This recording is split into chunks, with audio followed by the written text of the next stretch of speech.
YouTube. Wanted to talk about relocation and what it did for me. So relocating was a major part of my recovery. You know, once I moved out of my environment that I was living in, things got a lot better. Because I wasn't always looking for the nonsense. You know, when I stayed in my area where I was using for that period of time, I knew everybody. I knew who was using, I knew who had drugs.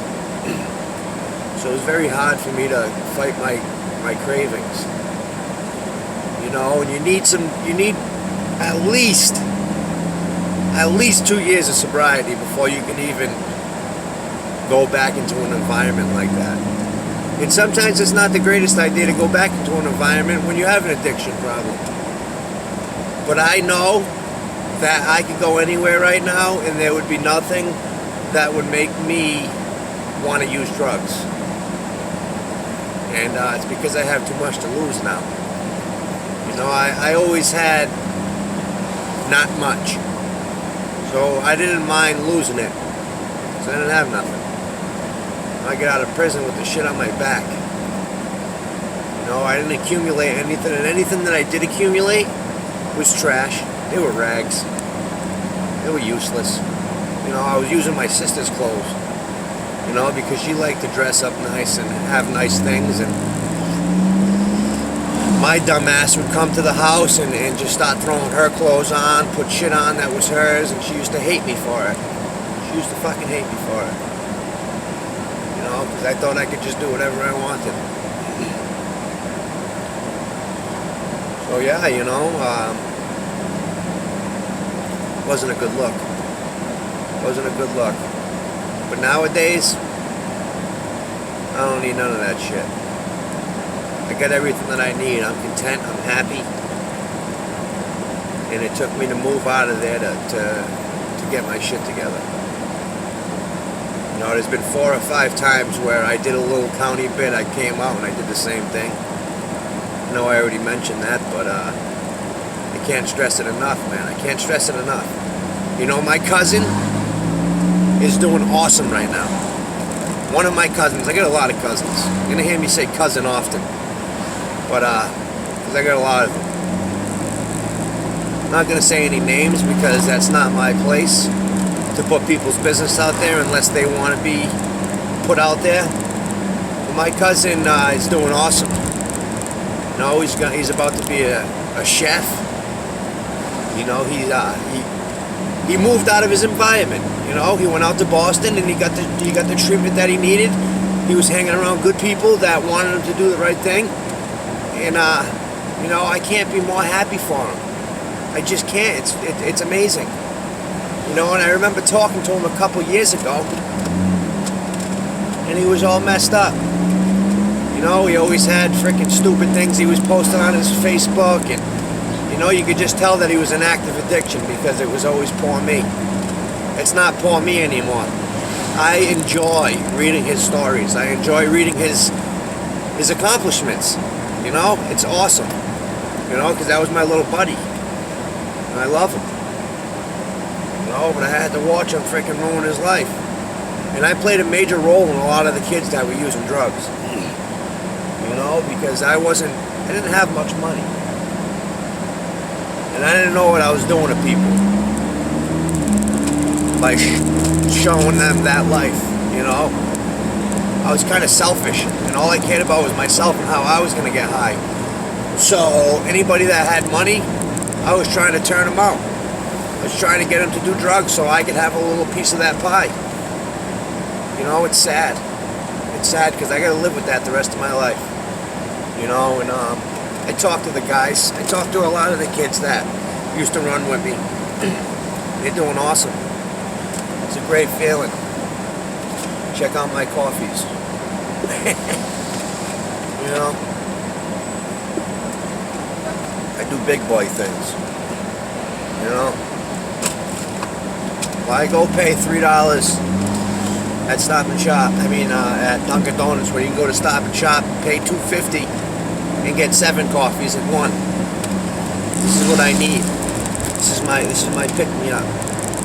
This is my new heroin. You know? But yeah, I'm on my way to work. Another beautiful day. And I just like talking. I like talking to you guys. I hope that you guys like my message. You know? I put out a video last night, and was touching base. I also wanted to tell you guys that I'm going to do a video, a vlog. I don't know these terms. You know, I'm learning them though. I really am. So a vlog. I'm going to be doing a vlog about just my life and everything that's coming up in the next 3 weeks. With me going to pick up my father and seeing him for the first time in 10 years. I can't say that because I seen him when I was locked up. I got to see him. I got to speak with the captain. The captain brought him into a single cell with me, and we talked for a couple hours, which was awesome. It's not a good place to talk though. You know, we could brush up on the things that we've been missing out, but for the most part, we couldn't. Because you gotta watch what you say. And, you know, people are always listening, and they will use it against you. You know, I don't know. I feel like I always get off topic. I just rant. Just go and go and go, you know. What I mean, I don't know. I feel like some of my videos are like depressing, telling my story and my life. And sometimes, I mean, it's not depressing for me. It's kind of soothing, and it makes me feel better getting all this shit out, you know, because I've been holding on to this for a long time. You know,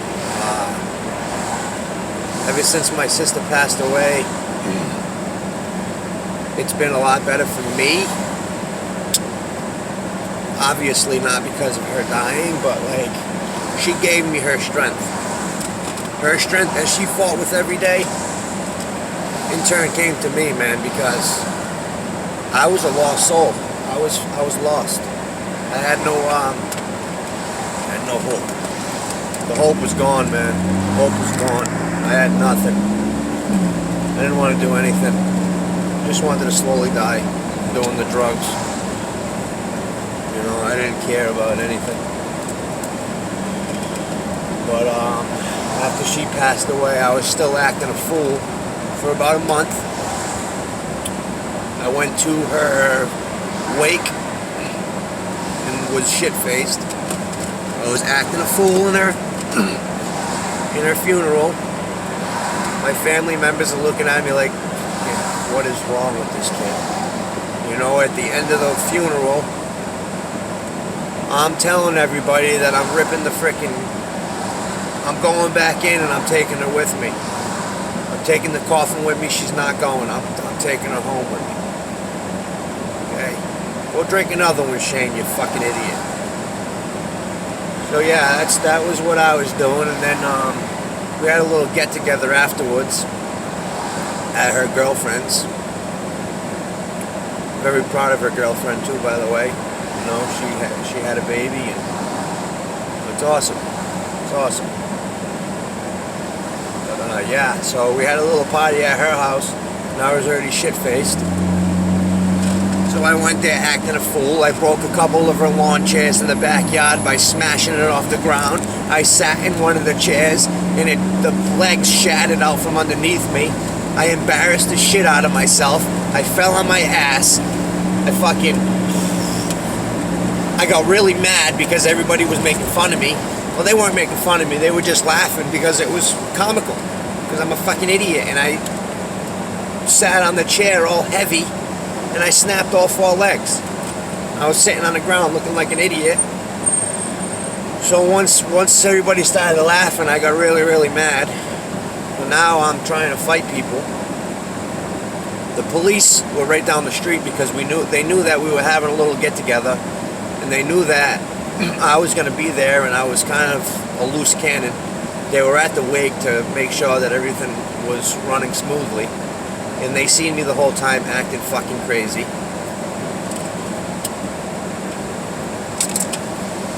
So yeah, they followed us. And they were waiting down the street. They were just waiting for me. They knew I was going to go crazy. And my buddy Danny had to literally pry me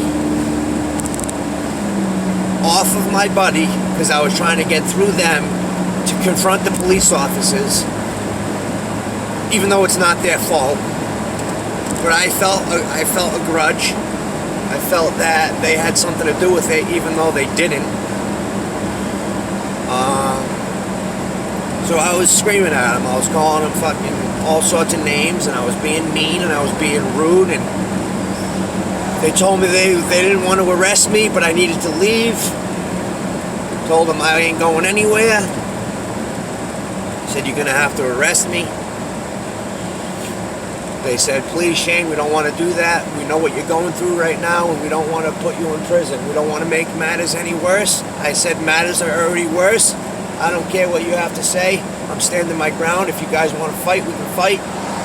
In all actuality, I would have got my ass kicked. I was drunk. There were 7 officers. They weren't playing.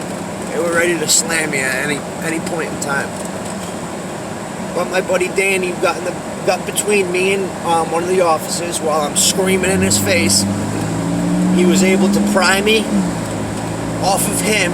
He pulled up his car on the side of me, so he wouldn't have to drag me all the way to his car that was parked in the driveway. So he pulled it up to me, got out, dragged me into his back seat. He was like stuffing me in the back seat. He was pushing my head in the back. It was nuts, man. It was nuts. It was nuts. I finally got in the back of the car, and he's driving me home to Fall River. And all I could think about was drugs. I had no money, so I'm pestering him the whole ride for $20. He's like, Shane, I don't got it. I'm like, yes, you do. I need the money. He said, Shane, I don't have the money.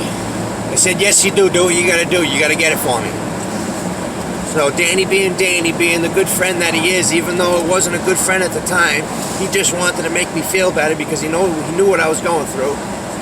So he ended up getting $20 for me. I don't know how he got it, where he got it, but he got it for me. You know, I went home, and I was angry at that point in time. So I wasn't done. So instead of going upstairs and going to bed, I decided to roam Fall River for a couple hours, trying to get into mischief. The mischief didn't end up happening. I did get into a little scuffle and an altercation with somebody. That was the end of it. Nothing came of it. It wasn't really a fight. It was just we were screaming back and forth at each other. I kind of pushed him. He pushed me, and it was kind of the end of it. And I went home, passed out. I woke up in the morning, remembered some of the things that I did. Wasn't really, I'm telling you, it wasn't the brightest thing I've ever done. But I had that $20 still left over. I woke up and I was dope sick. So I was grateful to have $20 in my pocket. All to get a couple bags of dope, because that was my whole purpose in life, was to fucking get high and use drugs. And a couple days after that, I was hanging out with somebody, and I was drinking a lot more than I usually did. You know, I was always a drinker. I always drank, but towards the last month before I got arrested, after she passed away, I was really, really drinking. I was getting really belligerent, and I was really acting like a real knucklehead. I ended up picking up my cases, and the cases that changed my life. The cases that I got are absolutely freaking, they're laughable. They are laughable. And once I tell you what happened, you're gonna laugh too. Okay? But at that moment in my life, I didn't care if the charges were beatable. I didn't care if I had a chance. I needed help. I knew I needed help. I knew that I wasn't going to get help myself.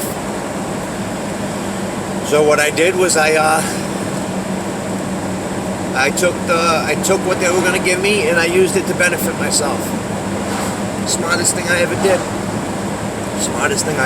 Man, was to take that shit on the chin and go do my time, because it gave me clarity. It gave me a second chance. I'd have to say the eighth chance. My eighth chance, because I had so many chances before that and I messed it up.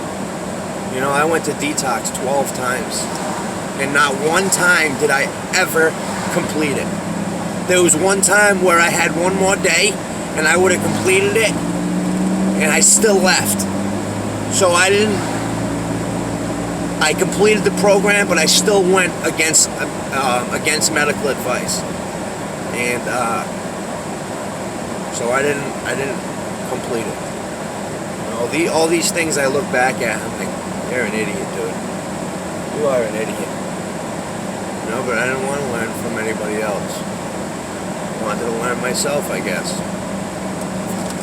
That's why I'm gonna do things different for my kids. They're not gonna wonder what's cool and what's not cool, because they're gonna look up to me. They're gonna see what I do every day, and that's gonna mirror and reflect what they grow up doing. You know? Because that's what mirrored and reflect what I did, watching what my father did. And I thought that was cool. You know? So that's why I acted like a knucklehead. I was a kid and I didn't know any better. Let me get into the whole charges situation. Okay, so what happened was, me and my buddy, we're going to pick up his girlfriend from the bakery in Fall River. We were going to pick him up. We were going to pick her up because she was getting out of work. I had like 80 cents in my pocket. I was hungry. I went to Wendy's, but I didn't have enough money for a burger. And I didn't feel like arguing with them. You know, I didn't have enough money, so I shouldn't have even been in there. But I've always felt entitled. Felt like I was like entitled little shit. And so I went in there and, well, I didn't go in there because I didn't have enough money, but I went to the gas station across the street. And I asked them if I can get a blunt wrap. They were like 69 cents. They were like 85 cents with tax. I had 75 cents. Or it was either 75 or 80 cents. Long story short, I asked him if I could get the blunt wrap for that. He said no. I said, what do you mean, dude? I'm only short 10 cents. 10 cents. He's like, no. But he already didn't like me because I was always running around and I was just being an idiot. So he had a reason why he didn't want to do it. But I took it offensive that he wouldn't let me slide for 10 cents. So I started making fun of him and calling him names. You know, he then told me to get out of the store. And he came around the counter and he pushed me in the chest. And when he pushed me in the chest, kind of had a little blackout and I kind of went crazy. So I ended up slamming him against a Coca-Cola machine inside the store. And in the process of me doing that, the kid I was with went behind the counter and grabbed one blunt wrap. The blunt wrap that we were trying to buy with the 70 cents that we had, or the 75 cents that we had. He had a couple drinks in him too, and he felt like, oh, well, the change is on the counter, so I'm just going to go grab it. Even though the guy already said no. So, we then, I was still fighting with him. He ended up grabbing a broomstick and smashing me in the face with it. So as soon as that happened, I was like, all right, it's time to retreat.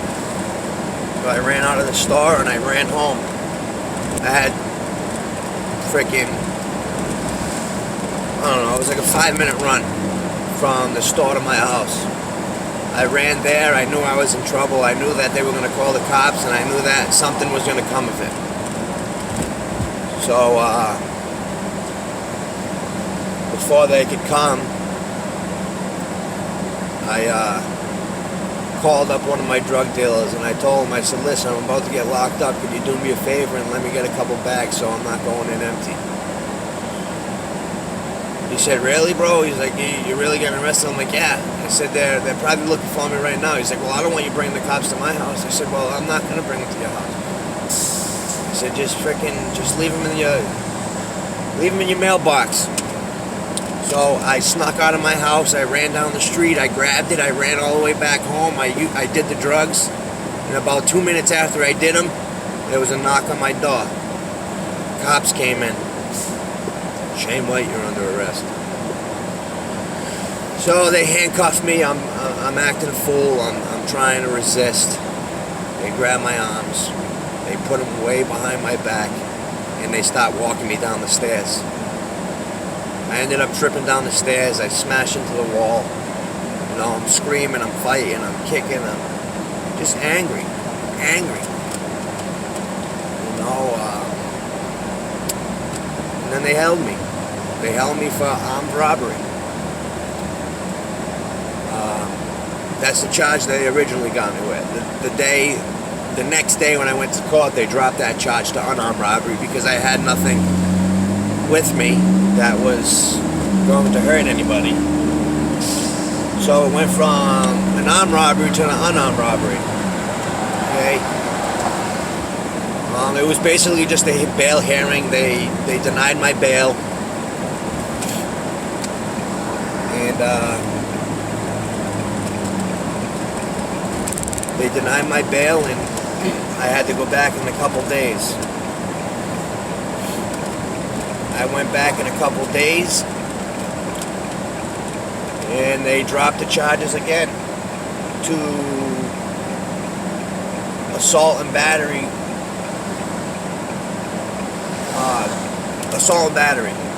Okay. The problem was I had an 18-month suspended. So when I had my 18 months suspended, I was getting 18 months regardless. And I still had the new case where it could have been. I had the new case where